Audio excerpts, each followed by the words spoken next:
Ladies and gents, welcome to another episode of Masters of Marketing. In this episode, I have a special guest, Dave Crane. I've been wanting to meet him for years, and finally I did. A great guy. We talked a lot about public speaking. We talked about life and how to be yourself, where to start with personal branding, what are the tricks and tips to make it a better leader, a better person. Listen up. I think it's a great session. I didn't cover half the questions that I had for him, and we agreed that we'll do another session. So check it out. Let me know what you think in the comments. And if you want to reach out to Dave, where can they reach you on? Go to speakonstage.com. Speakonstage.com. And I'm going to anyway tag him in all the posts. Cheers. Dave Crane, welcome to Masters of Marketing. Thank you, Basim. Pleasure to be here. Yeah, man. Who is Dave and what do you do for a living? Good question. I feel like I'm in a job interview already. Tell me about you, Dave. Okay, so I've been around for a very long time, hence the grey hair and beard and so on. The background's very simple. I grew up in the UK, north of England.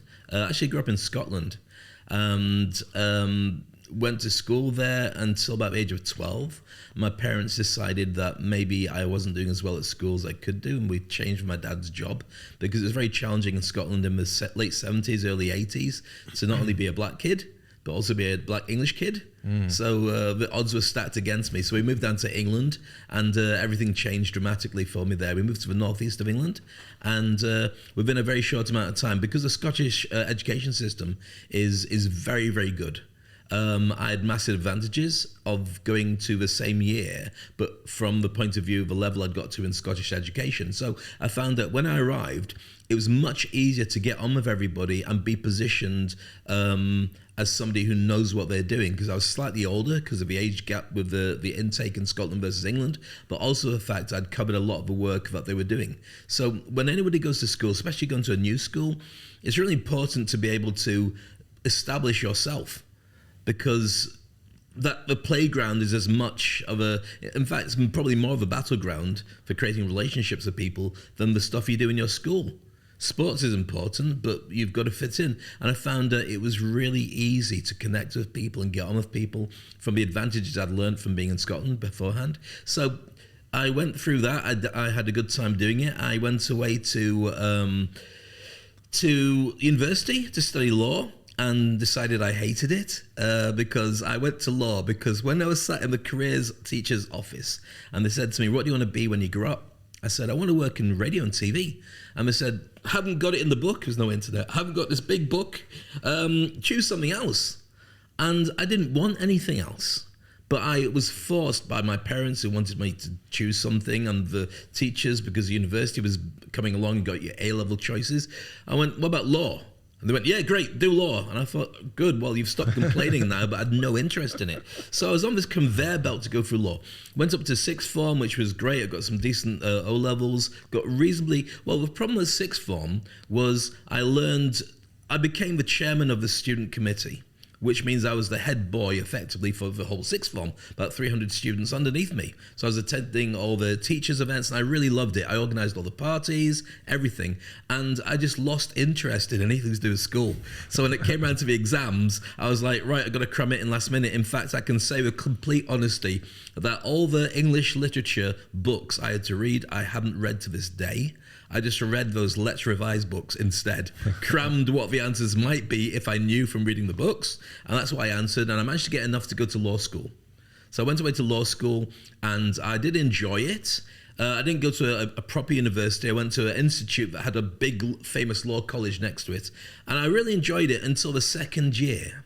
And what happens with lawyers is they start off socializing, getting on with everything, that's fine, but then the second year they get serious, and people who have been your friends for a whole 12 months suddenly came in wearing suits with briefcases, not talking to anybody and sitting and studying on their own, because that's what you have to do on those days before AI. That's what I had to do. And I found myself not being interested in just doing these long, boring papers on my own, so I just lost interest in it. And after about two and a half years, I dropped out of doing it. Started selling insurance, which I was terrible at, and DJing in one of my local clubs, which I was very good at. And remember at the time I was probably about 18, 19 years old. So the pressure of life is zero, apart from the fact you feel guilty because I dropped out of law school, and you feel guilty because everyone else seems to have their act better than you. But then I had a conversation with a friend of mine who said, right, he was a DJ at this nightclub as well. He said, you shouldn't be here. He said, you should go off and become an entertainer. I said, what do you mean? He said, go to the holiday resorts in the UK and study to be an entertainer. I went, well, what is that? He said, you'll find out. So he enrolled me at one of the holiday resorts. It was called Warner's at the time. And in the UK, they've got these hotels, and they were developed during the 60s when people couldn't really afford to go on holiday abroad. So they made holiday camps that people could go to. They get entertainment, they get food, and it was cheap and cheerful, and we go for a week, 2 weeks, done. And they still exist as institutions, but they're great places to learn to be an entertainer. So I didn't want to go because I had friends and girlfriends and stuff like that. But he persuaded me one fine night after I finished DJing. We stayed there for about 4 hours. And he said to me, you have to go. I went, no, I don't want to. I've got stuff here. And he said, and he worked his way through until I went, okay. So I went to the audition reluctantly. He drove me there, and I got the job. And I left with immediate effect because I had to start like a couple of days afterwards. And I left all my Essex, all my stuff behind, all my friends, everything.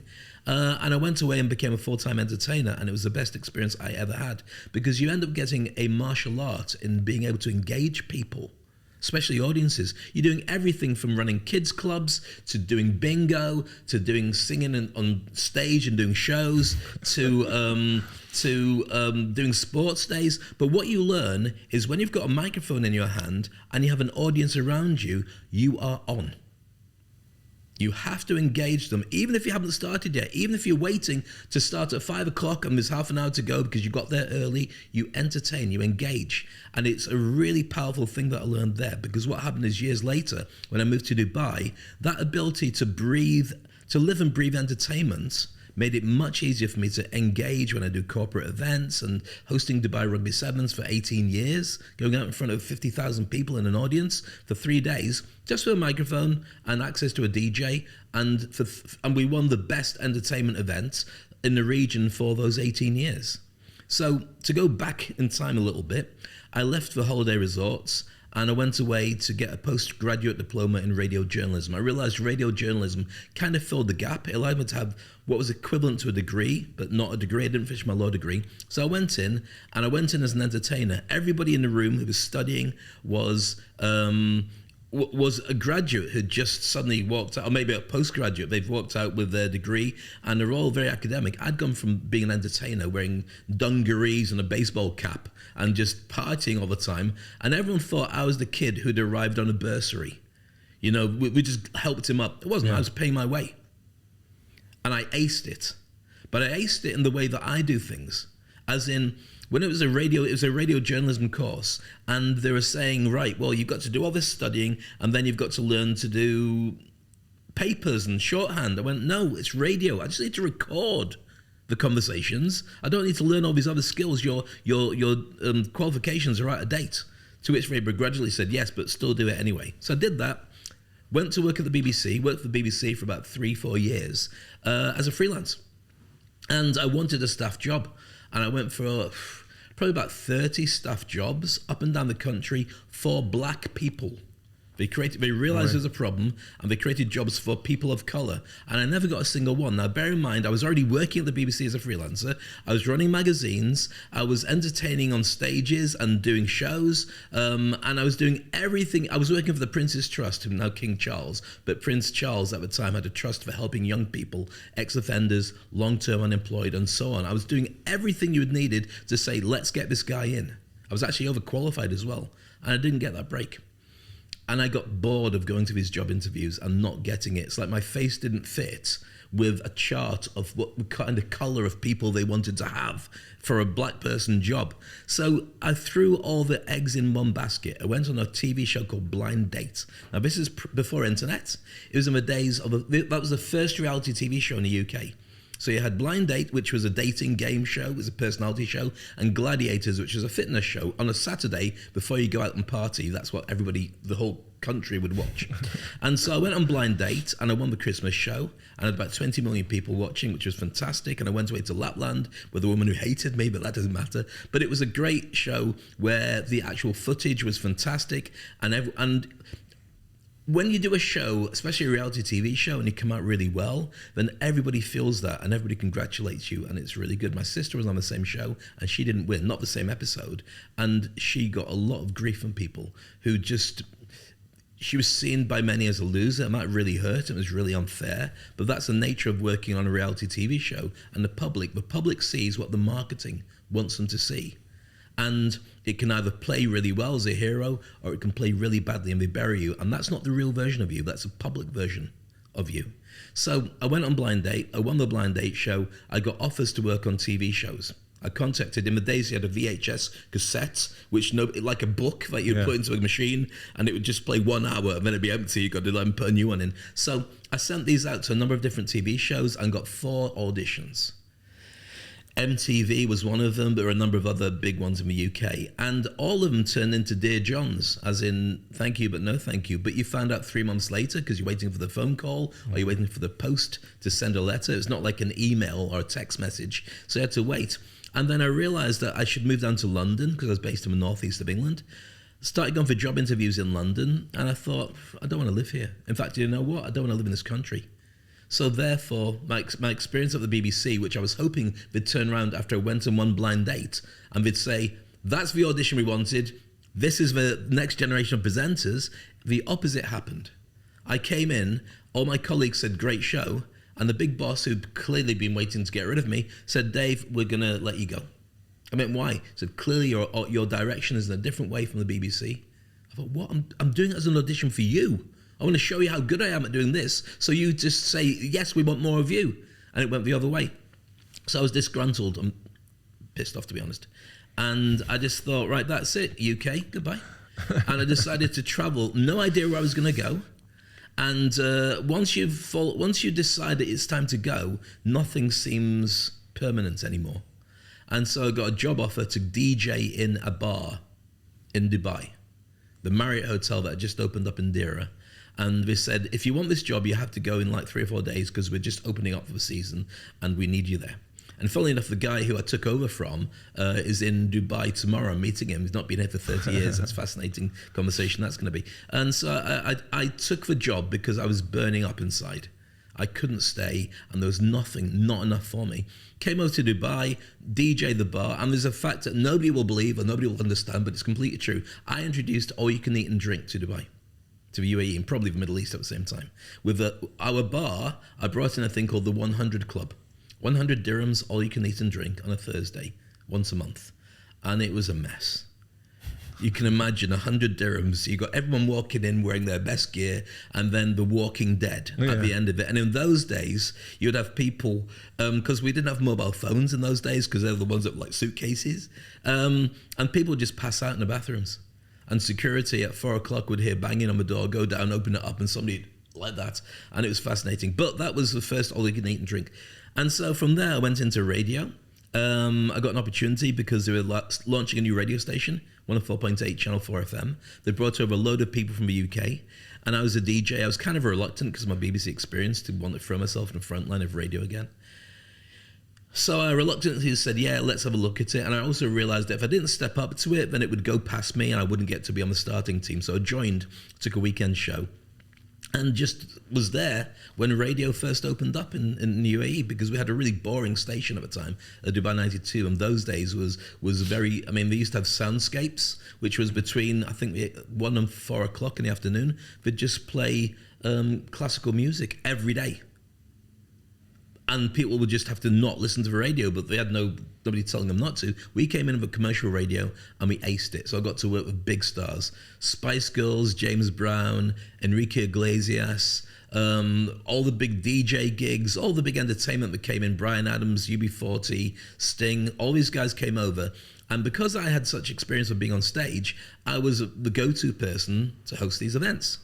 So I got to work with all these guys, and I got to work with the audiences, and that turned into running Dubai Rugby Sevens Entertainment for 18 years, and also working on a number of other events that happened that were big concerts, which included working with Kanye West and the Prodigy and just a number of big stars, the Wailers, Korn, Slash, all these different artists came over. And for about 10 years, I did these huge events with maybe 15,000, 20,000 people, usually at Dubai Media City, just around here as well. Yeah. And so after a while, and after being on the radio for such a long time, I kind of just grew out of it. I'd had enough of being positioned. I got it out of my system. All the things I wanted to prove in the UK. This is me. This is what I do. I just went, I don't need to. I want to settle down now. I had a beautiful girlfriend who became my wife. Later on, made a kid, got 2 dogs. And I just thought, I don't want to be at the forefront of what happens when you put yourself in the celebrity mode. And so I left radio. People said, you're crazy. Why would you leave radio? I just said, it's empty for me. I don't need to do it anymore. And at the time, I was very well known. Everywhere I went, I could get into free events all the time. When you leave radio, by the way, your phone stops ringing and nobody calls you to do anything. I became not persona non grata, but just off the list of people that they wanted to contact. And it was like falling off a cliff. I went from must have Dave Crane to nobody rang me, and they hadn't since. But what I did was I then created my own world at my own pace, the way I wanted it to be, and it's been the best journey. That's included running all kinds of events, and also becoming a motivational speaker, traveling around the world, training the Olympics team in Abu Dhabi to run the Olympics in Abu Dhabi. You know, I ran the team, the MC team, and I've worked on so many different events, sporting events, travel around the world. It's been an incredible thing. But one of the best decisions I made was to leave radio, because when you work for a big organization, you're not the first choice of everything. It's politically driven by, that's our breakfast show presenter, we must put him first. When you are independent and you run it yourself, then you're there because of your own weight and your own way of doing it. And I think it's fascinating now that the world is in that direction. Right now, you create a personal brand that proves who you are and what you can do. You know your market, and you've got actual proof of the quality of what you deliver, and you deliver that whenever you're brought in, and you gather evidence to prove that. You don't need a big organization. That's why being a freelancer, or at least running a small organization, outsourcing what you need to have, and building your brand, I think is essential right now. But I also think it's never been easier to become a pseudo-celebrity. I say that's a wrong phrase. Not a pseudo-celebrity. To be a thought leader and be an industry icon, because don't do it because you're good looking. Don't do it because you're connected. Do it because you know your stuff really well, and you can share that with others. And the fact you are brilliant at what you do will elevate you, if you publicize it right, to people who want to work with you. So that's kind of my journey. Interesting story, man. Thank you. Yeah. There's more, but I thought that was a potted version that would work really well. And I actually like that. Maybe we should build on that to actually, I don't know, but that's what I'm thinking as well about for the podcast. Like it's very personal as well. The podcast is very personal. Especially when you ask the question, like if I didn't ask you this question, who is Dave? And then we started with, because I've researched you, I know what I'm going to ask you. You have a lot of experience in public speaking, a lot of experience in, so NLP I'm interested in, right? A lot of experience in so many things. And different experiences, right? A lot of verticals that I want to tap into. Do you know I'm a stage hypnotist as well? Did I tell you that? Yeah, I know. Yeah, so the NLP I've taken to the sharpest possible level of like a rock concert. Can you get people to do stuff live in front of a room full of skeptics? I saw it. And you listed it there on your LinkedIn profile as well. What did you say? Like a hypnotherapist, right? You say it here, like a master hypnotherapist or like NLP master. So here you go. So there are so many things to talk about. And if I didn't ask you who is Dave, then we would have skipped that intro. Completely.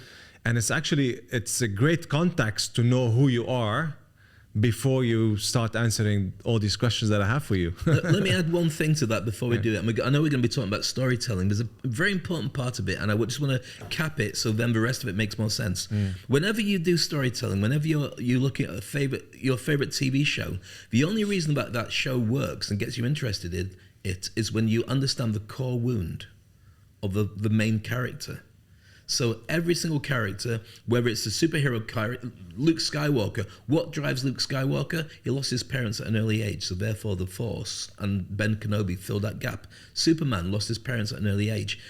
Take The Sopranos, Tony Soprano, who's not the nicest of people. What drives him? What's his core wound? His mother bullied him and treated him really badly when he was a kid.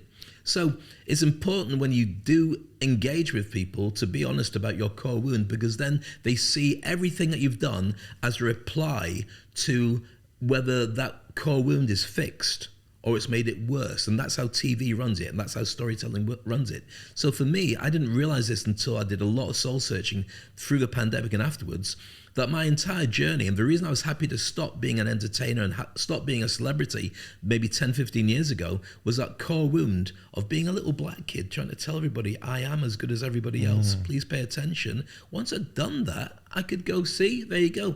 And I realized I wasn't showing anybody, it was me. I was just proving to me, and that's why I was happy to walk away quietly and let the curtain come down and the credits roll. So my key phrase is jump and grow wings on the way down. That's what I show people how to do. When I do my industry icon and everything else and the questions we're going to have, I show people how to jump and grow wings on the way down, because most people won't do that. But when you do it and you're good enough, you'll find your way.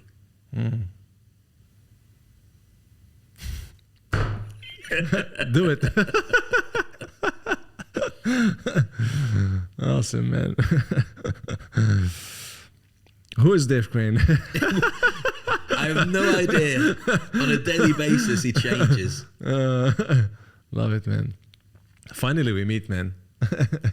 I'm pleased. Yeah, and you asked one question, and I realize it's opening up a whole load of stuff before we look at anything else. But most people don't know. Most people don't know, not about me, forget me. And it's not important who I am. The only thing that's important about me is what people can get out of me. Of course. That helps them better. 100%. But most people don't ask themselves what they're offering to the world.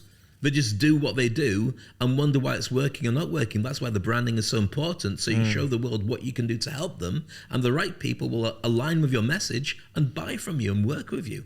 But if you don't have the guts to put it front and center, then you'll never find out. Right.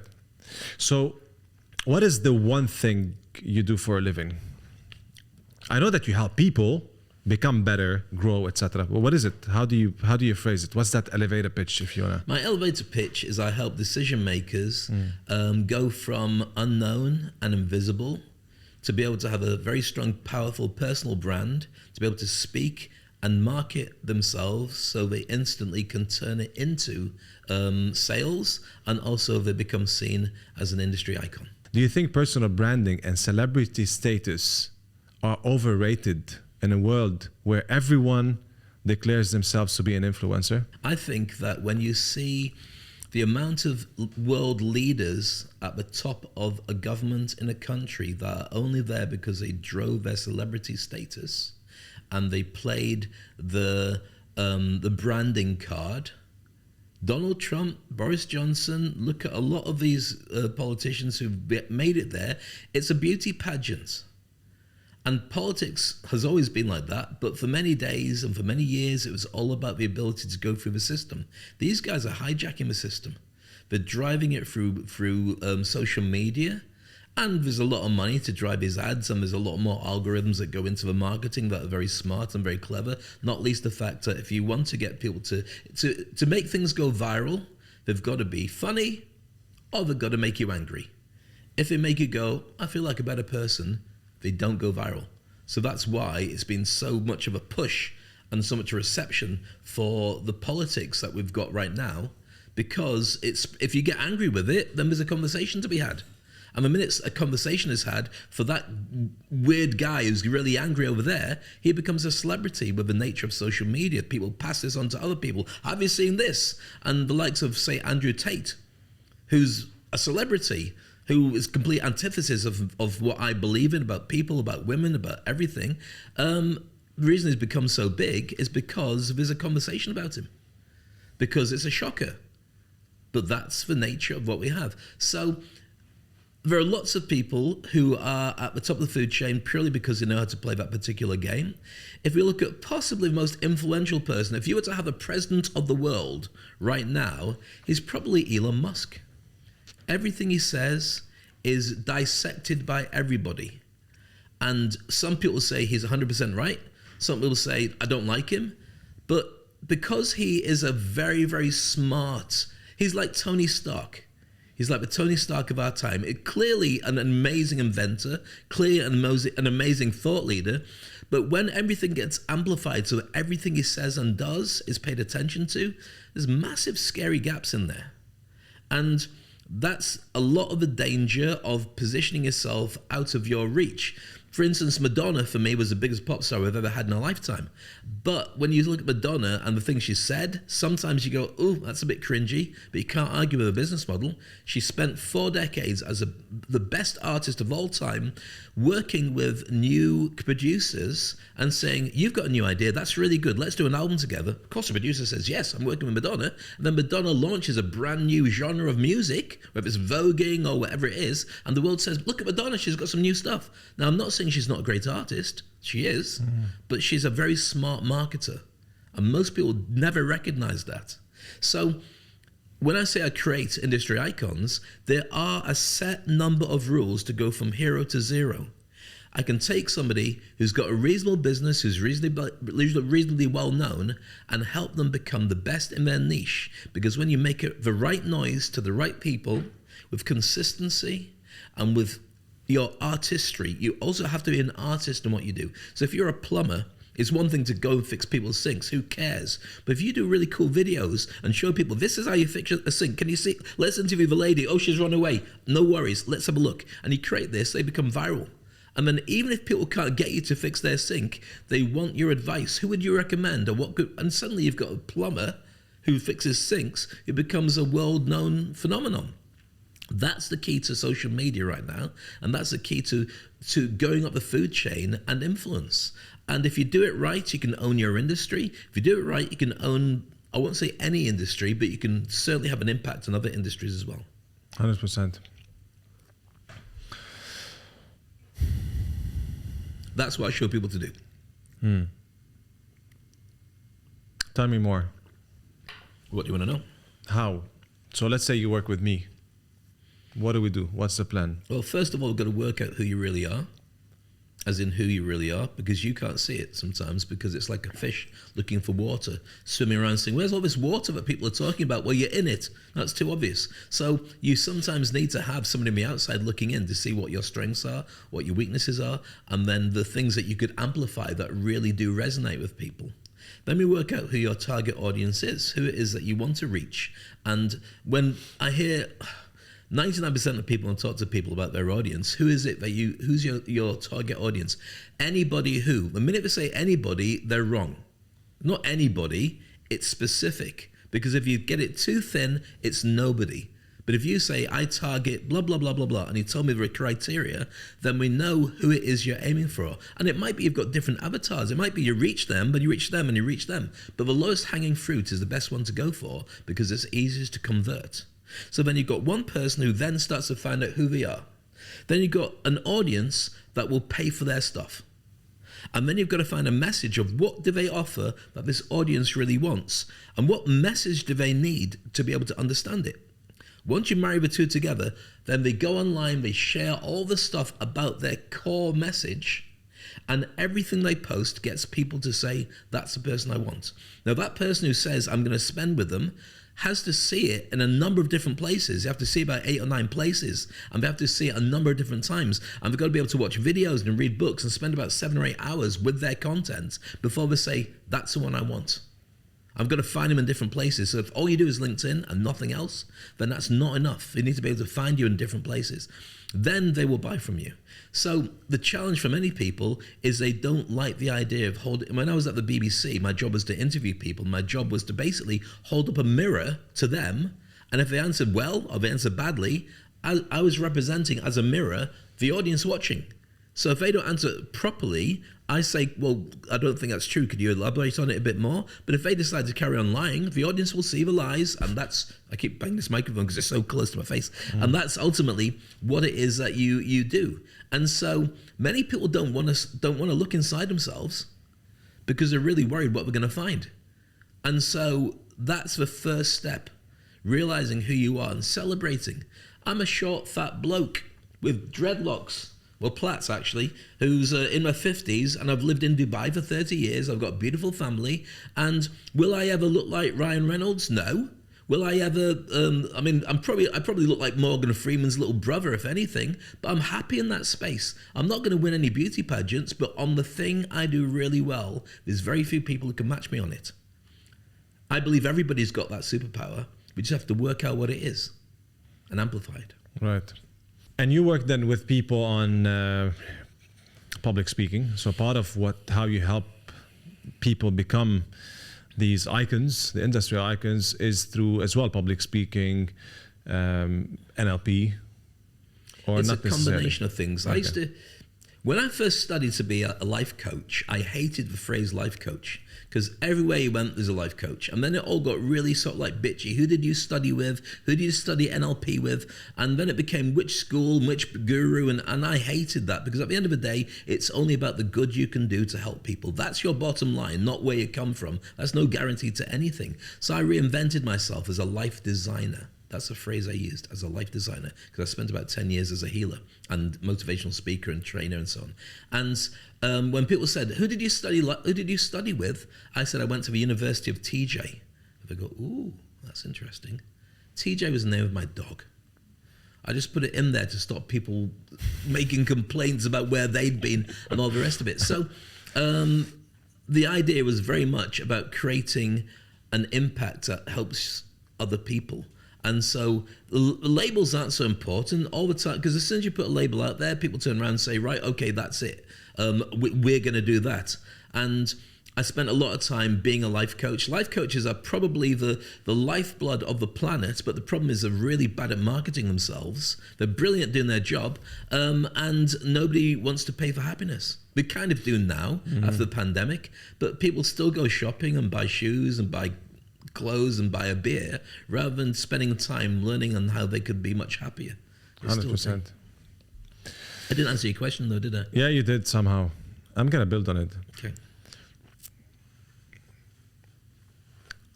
You like to tell stories, man. I don't. You do. But I realize I have to. Maybe because you're trained. And that's one of the questions, like why storytelling? Like how important is storytelling? Because you tell stories, and I've seen your content on Instagram and on LinkedIn. You tell stories. And I know that storytelling is very important in public speaking, right? So what is it? How important is storytelling? Yeah, I'm a reluctant storyteller because I'm massively private. I'm a massive introvert. And so during the pandemic, I actually enjoyed the doors closing and choosing when I wanted to go online and not having to go to places and meet people. Because even though I'm the essence of working audiences, it's like a battery. It takes everything out of you. So then you have to recuperate by hiding. And any entertainer that you talk to at the highest level will say that there's a yin and yang to them. They like to be super private, but also when they're in public, that's what we do. So, sorry, the question again was? How important is storytelling? For let's talk specifically for business leaders or for managers or for people to become these industry icons. There's a bottom line of storytelling. Nobody cares who you are. Nobody cares what you've done, but they might want to do business with you. If you tell people facts and figures, they will zone out because it's a lot to take in. But if you tell them a story about who you've affected and how you've helped them, it plays on a different part of your mind. It lights up 7 different parts of your brain under a CAT scan, as opposed to 1 or 2 parts of your brain. When you tell a story about the little lady who came to you, just launched a sandwich business, and she wasn't able to reach people, but she really wanted to get her new recipe out to people. So you sat with her and you worked with her, and she didn't have a lot of money, but she had this really good recipe. So after a while you said, well, why don't we just create some social media? Why don't you go live while you're making the sandwiches and tell people about how your mum taught you how to do it? So she starts doing this, and suddenly people are saying that's interesting and recognizing her.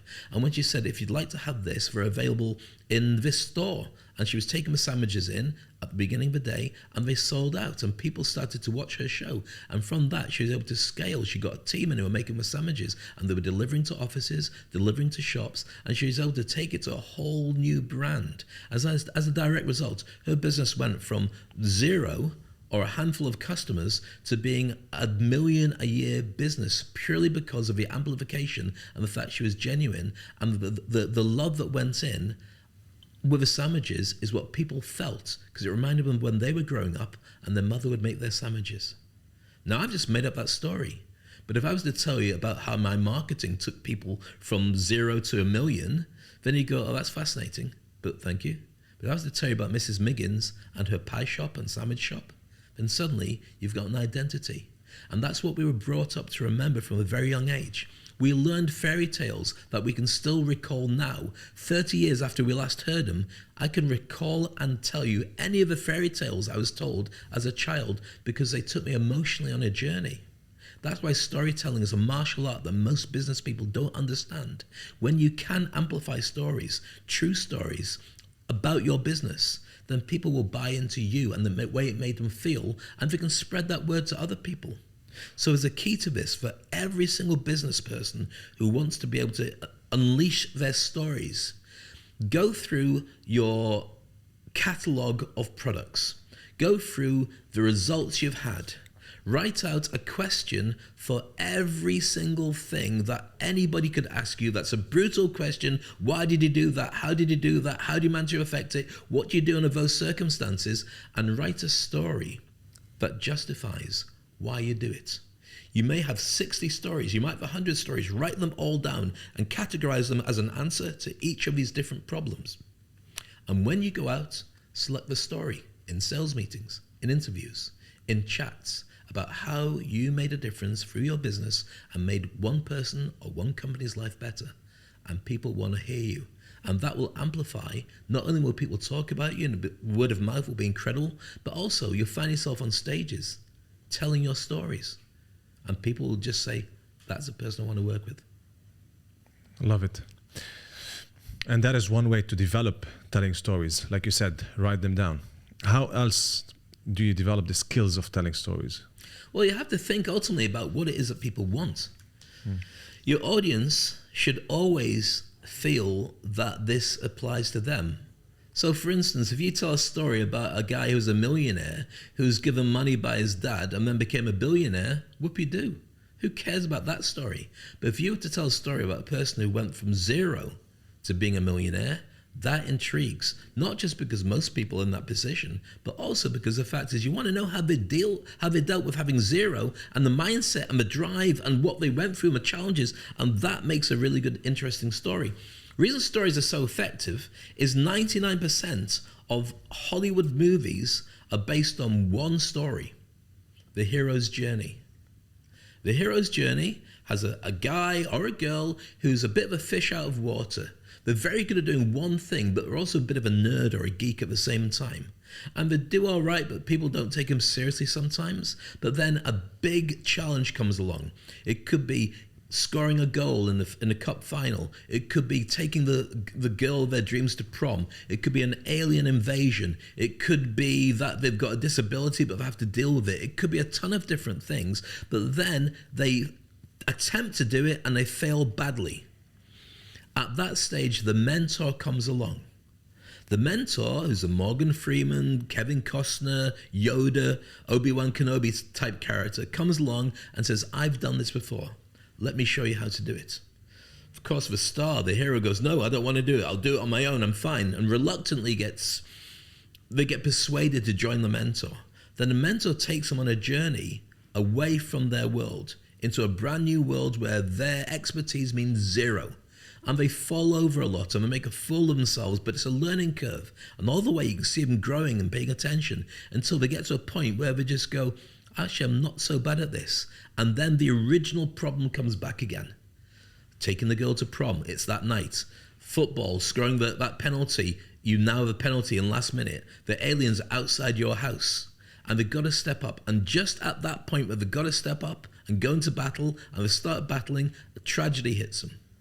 A loved one dies, something terrible that makes them fall down and never be able to get back up again.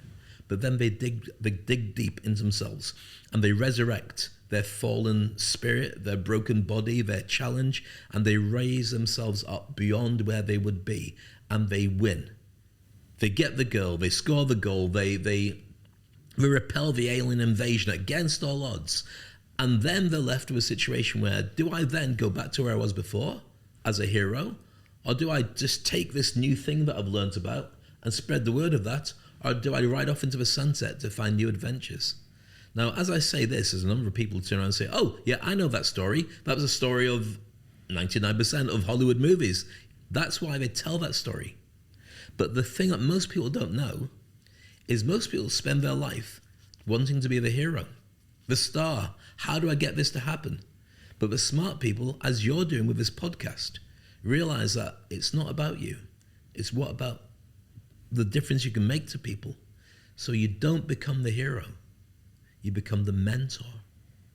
So your experiences is about helping them on their journey. Your clients are the hero. You are the Kevin Costner, the Morgan Freeman, who helps them get what they need. And that's the key to storytelling. Man, I love it.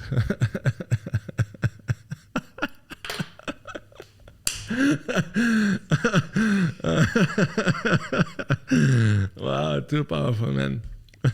It's all coming together. You keep asking the questions, I'll keep giving you answers. Oh, man. Okay. Oh, we're still here. We're still in the podcast.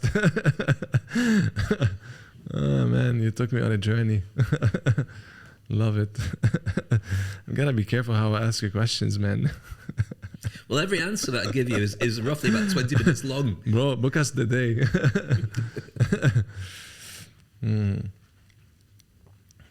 Love it. Okay.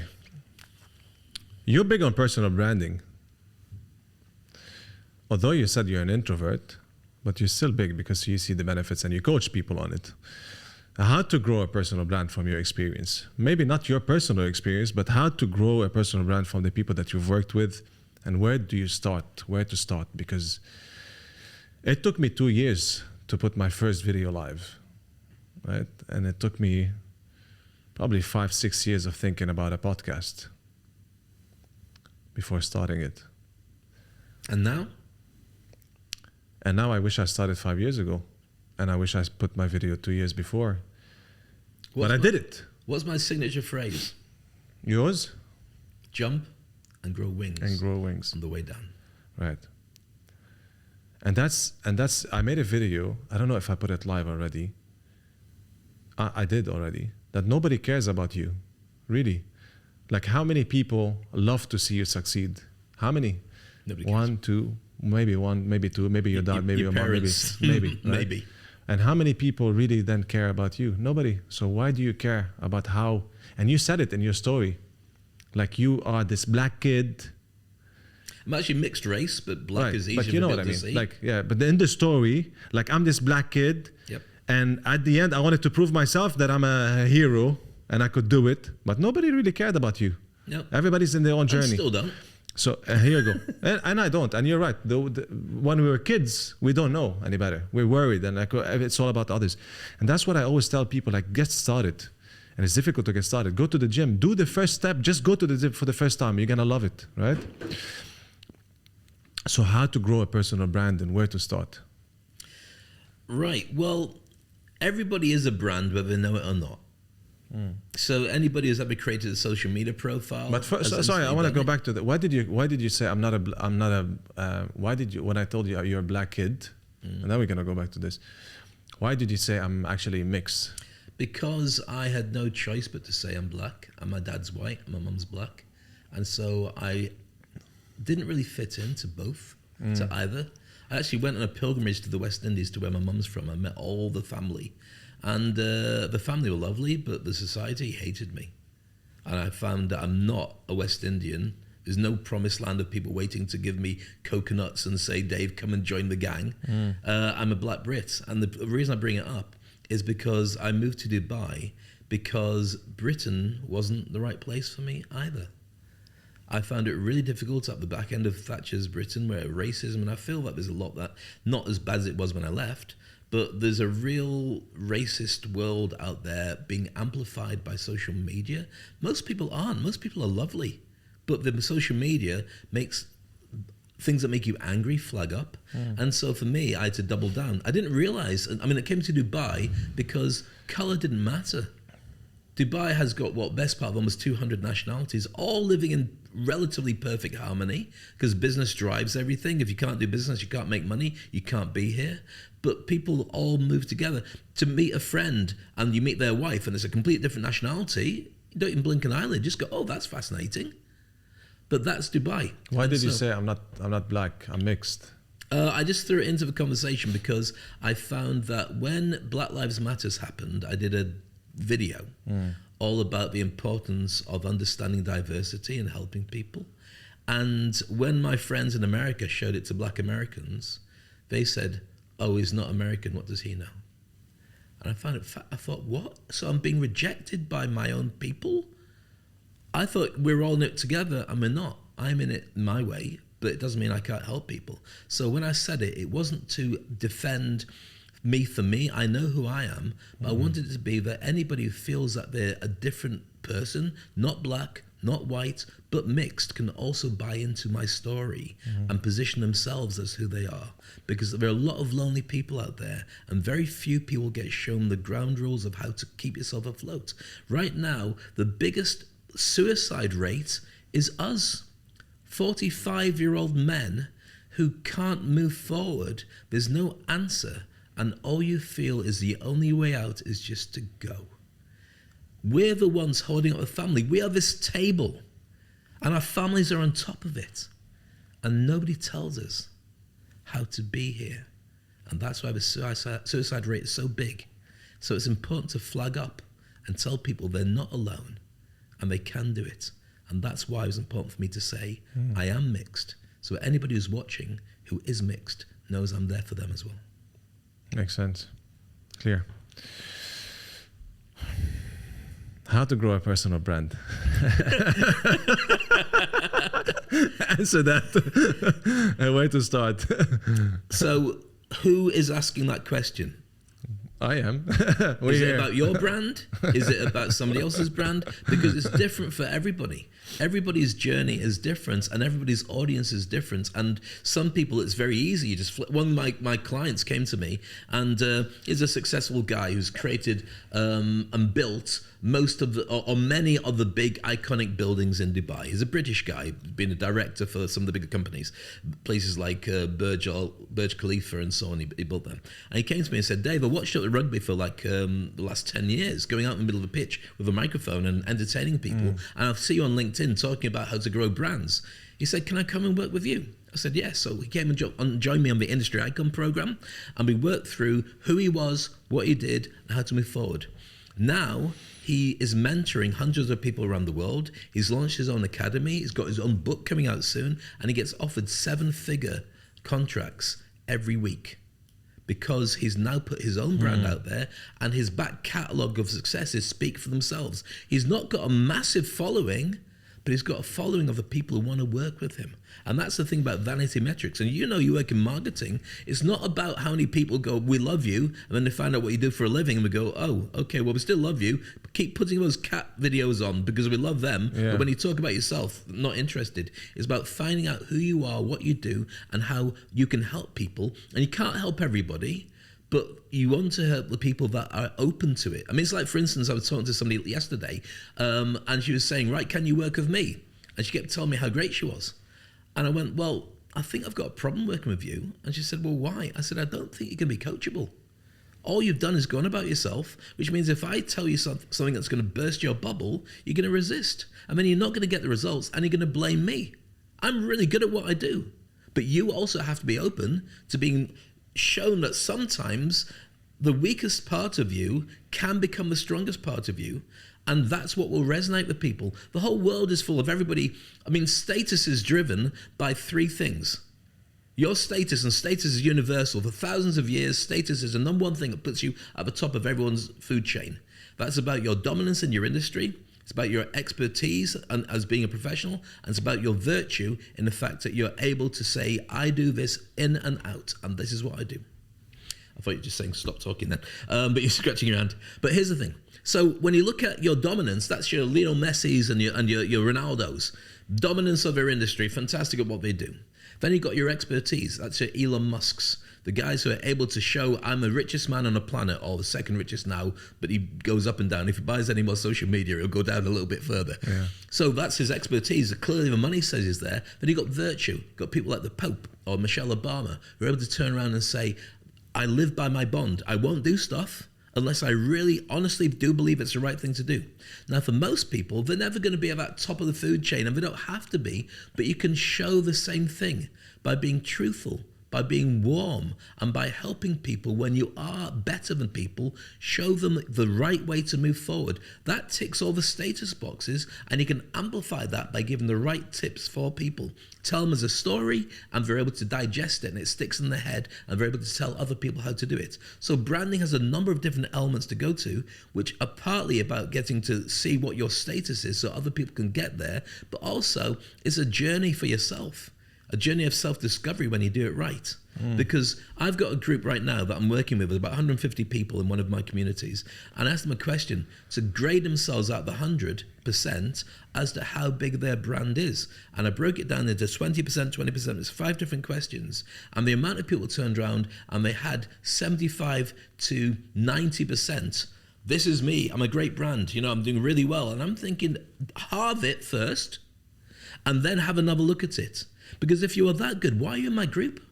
If you're at that level, you don't need me to help you, but you're delusional. And you're also looking at the fact that if you want to be positioned, it's not about how happy you are for you. That's very important, but it's about how you affect other people. Would other people see you as a 95%? If the answer is no, then don't. So it's very personal, but you get your person and then you amplify it to the world to see what they want to react to. And your journey is not about being the best that you can be. It's not about being the best in the world. It's about being all you can be. And part of that is about your personal brand and your business, but part of it is about being a father. It's about being a friend.